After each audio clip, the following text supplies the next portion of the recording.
Salut tout le monde. Moi, c'est Théo Bernard. Et sur cette chaîne, on explore ensemble l'univers de l'automobile. Du fonctionnement des systèmes aux bons réflexes pour entretenir votre voiture au quotidien. Chaque vidéo est pensée pour vous rendre la route plus simple, plus sûre et surtout moins coûteuse. Si ce genre de contenu vous parle, pensez à cliquer sur j'aime, à vous abonner et regarder la vidéo jusqu'au bout. Les infos les plus utiles sont souvent à la Qui n'a fin. jamais rêvé de conduire sa propre voiture? Être au volant est une expression de liberté et d'indépendance, même si beaucoup ne connaissent pas l'origine de leur voiture. Saviez-vous qu'il y a des modèles de voitures qui sont devenus des marques? Qu'est-ce qui est arrivé en premier, la poule ou l'œuf? Certains modèles de voitures ont connu un tel succès qu'ils se sont imposés comme des marques indépendantes. Cette émancipation se produit soit parce qu'ils ont connu un succès retentissant, soit parce que certains constructeurs décident qu'il est judicieux d'éclater un modèle haut de gamme et d'en faire une marque indépendante, spécialisée dans le luxe, la sportivité ou l'exclusivité. Découvrez comment des modèles comme DS, Cupra et Abarth sont devenus des marques. Abarth. Index des articles Fiat a été responsable du développement de nombreux modèles de voitures emblématiques d'Abarth, comme l'Abarth Grande Punto, qui était un modèle rebadge similaire à la Fiat Grande Punto.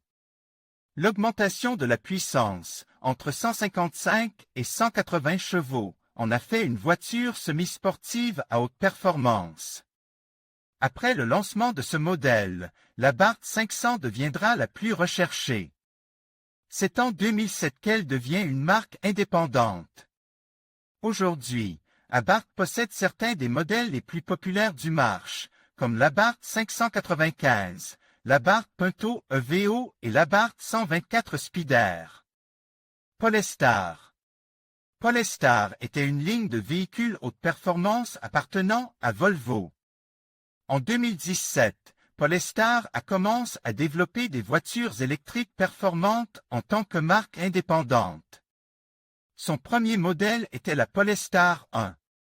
En 2019, Polestar lance la Polestar 2, son premier véhicule de production à grande échelle. Son autonomie est de 335 km et il possède deux moteurs électriques qui lui permettent d'accélérer de 0 à 100 km/h en seulement 4,7 secondes. Genesis Motor. Jusqu'en 2015, Genesis Motor faisait partie de la gamme de voitures de luxe de Hyundai. Sa première voiture en tant que marque indépendante est la Genesis G90 lancée en 2017. Le modèle est doté d'une puissance de 365 chevaux et d'un moteur à transmission intégrale. Cette voiture de luxe a été vendue à 12 300 exemplaires en Corée du Sud et est désormais disponible aux États-Unis. Cupra. En 1996, le constructeur automobile cite dévoilé un modèle sportif haut de gamme appelé City Ibiza Cupra Racing 2.0 16 valves. 2 ans plus tard, le modèle sportif suivant sera la Cupra 2 World Rally Champion, avec des details similaires à la version précédente. Mais avec de nouvelles finitions, rouge sur le volant et les sièges, ainsi que des vinyles gris avec effet carbone. Grâce au succès de ces deux modèles sportifs, Cite fait de la Cupra sa marque sportive, qui remplacera l'ancien nom, GTI. Imaginez la location d'une Cupra Formentor. DS. Citroën a créé une nouvelle gamme de voitures au design élégant et avant-gardiste appelée DS. Dans les années 1950, les différentes versions de Citroën DS, 19, 21 et 23, vont révolutionner le marché international avec des véhicules de luxe et de confort. Le succès de ces voitures conduira DS à devenir une marque caractérisée par les valeurs de l'industrie automobile française.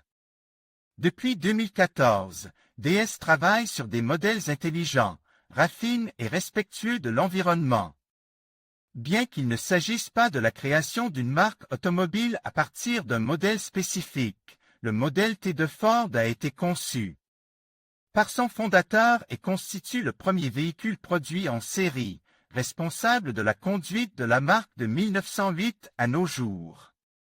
Le modèle T est l'une des premières voitures à disposer d'un moteur et d'une transmission ferme, et innove également dans la position du volant, qui est place à gauche. Elle était facile à conduire et son prix était bas. Un autre exemple qui allait propulser l'un des plus grands constructeurs automobiles du monde était la Peugeot Type 3. Les modèles qui ont ruiné leur marque. Tout comme il y a des voitures qui ont contribué à la création de marques automobiles à succès, il y a aussi des modèles qui ont ruiné leur marque. Voici quelques-uns des cas les plus emblématiques. NS Euro 80. Il avait un design moderne et style offrant confort et élégance. NSU a tout mis sur son nouveau modèle avec 115 chevaux, une boîte de vitesse semi-automatique et une mécanique rotative.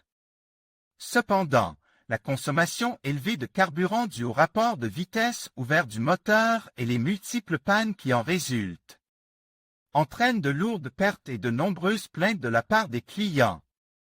En 1973, la société annonce des millions de dollars de pertes qui conduiront à sa fermeture. Citroën Traction, ce fut l'un des modèles de voitures les plus réussis au monde.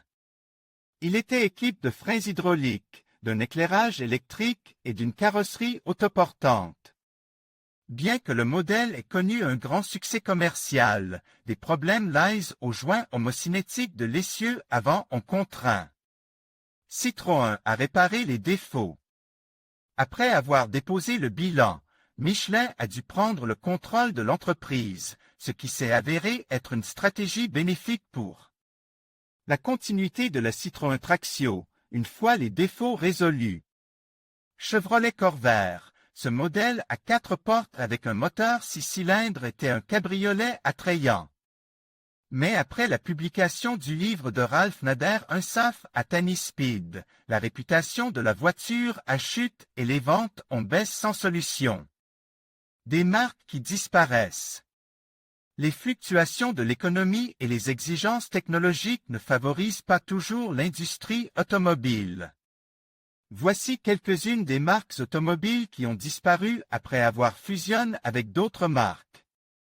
SAP en 1989, SAP était l'une des marques suédoises les plus prospères.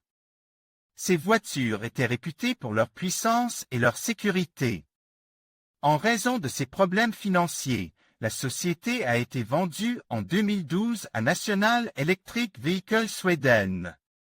Austin, la société britannique, proposait des modèles élégants tels que l'Austin A35 et la 40 Farina.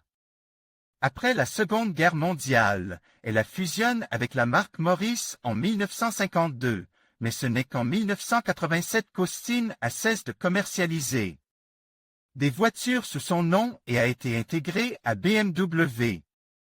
Daewoo, la marque automobile, a été déclarée en faillite en 1999.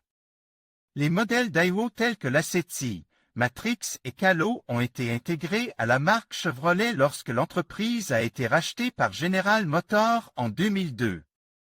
Sur Renting Finder, vous trouverez une large gamme de voitures pour les particuliers, les indépendants et les entreprises. Consultez les offres disponibles et n'hésitez pas à nous contacter si vous avez besoin de conseils. Les meilleures offres des sociétés de location. Obtenez une nouvelle voiture pour la première fois avec notre service de location. En conclusion, nous avons exploré comment certains modèles de voitures emblématiques ont évolué pour devenir des marques à part entière. Ces transformations témoignent de l'innovation et de l'adaptabilité de l'industrie automobile. Que ce soit par le biais de leur design, de leur performance ou de leur héritage, ces marques continuent d'influencer le marché, de captiver les passionnés d'automobile. Merci de nous avoir accompagnés dans ce voyage à travers l'histoire des voitures qui ont su se réinventer. N'hésitez pas à partager vos réflexions et à vous abonner pour d'autres contenus passionnants sur l'univers automobile.